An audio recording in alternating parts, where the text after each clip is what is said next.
Right now at 6, expect delays. Construction on the Newport Pell Bridge began just a little while ago. This is actually stepped up construction. The crews are installing the new median barriers right in the middle of the span. So, Gene, for the next week, the two centered lanes on the bridge will be closed. This has been going on for a while, but now it's being stepped up. NBC 10 Sierra Putman is live in Newport.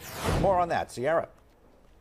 Well, any minute now they're going to close down those two center lanes. If you take a look over here, you'll see traffic isn't backed up just yet, but expect some delays, says Ritzma, now that they're working on these medians.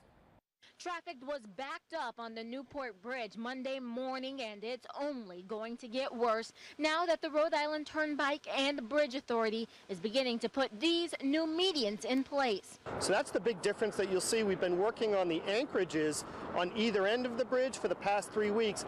Tonight you actually get to see the progress of putting these median barriers in place. The barriers are going to help prevent cross-lane accidents. Eric Offenberg is Ritzma's Director of Engineering and says the barriers will help prevent accidents and make it easier for future construction projects. As it hits the side of this whole barrier will move a little bit and absorb that energy. The barriers cost $6 million and add an additional 5 million pounds to the famous Newport Pell Bridge. If you look closely, you'll notice they're not the typical Jersey barriers. This is actually a zipper style barrier.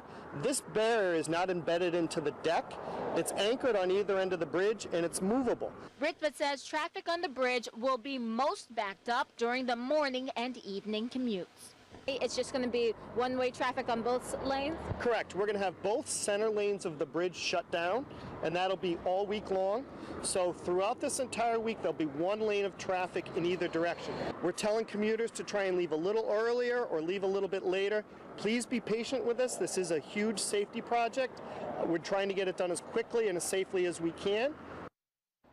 And Ritzma says this entire project should wrap up by mid-May, if not the end of May. So right before the summer is in full screen. Reporting live in Newport, Sierra Putman, NBC 10 News.